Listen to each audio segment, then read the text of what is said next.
gəlməlidir. Amma baxın, seyli saatın əqrəbləri yoxa çıxıb. Saat işləməsə yeni il gəlməyəcək. Mənim vaxtım dolub, amma gedə bilmirəm.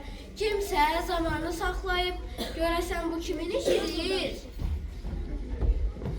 Saatın əqrəbləri məndədir. Heç kimə verməyəcəm. Yeni il gəlsə, mən böyüyəcəm. Dərslərim çox olacaq. Mən həmişə balaca qalmaq və oynamaq istəyirəm. Məktəb, dərs, kitab, dəftər. Bunlar məni çox incidər. İstəyirəm yeni ildə, yatım ancaq bu fəsildə. Köküm olsun, yerim isti, dərs oxumaq mənə bəsdir. Elə mən də istəmirəm. 2025-ci il mənim ilimdir. Mən onu heç kəsə verməyəcəm.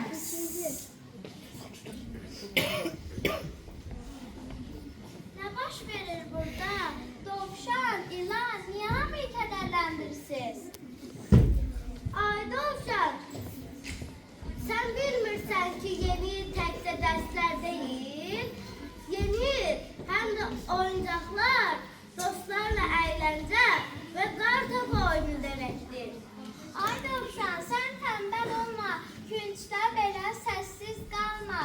Bilik varsa güc də vardır, savadsıza dünya dardır. Oxu, öyrən, çalış, yarat, onda olar şirin həyat.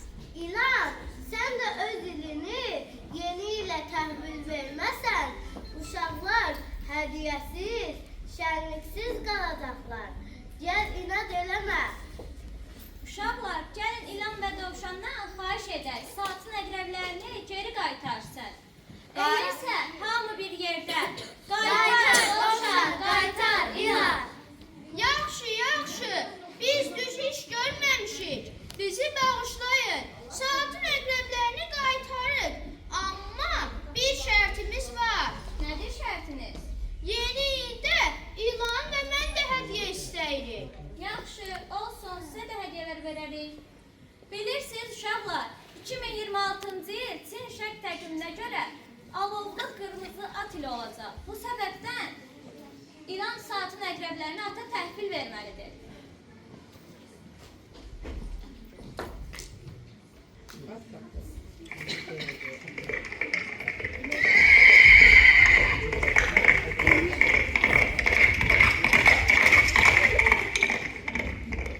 Salam dostlar.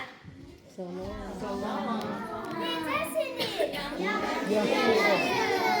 Uşaqlar, indi isə mən saatın əqrəblərini İlandan alıb saata taxacağam.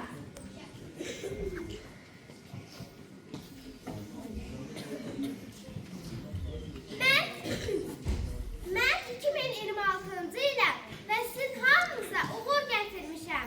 Arzu edirəm, bu il sizin hamınıza düşərli olsun. Hayırlı bayram başlasın.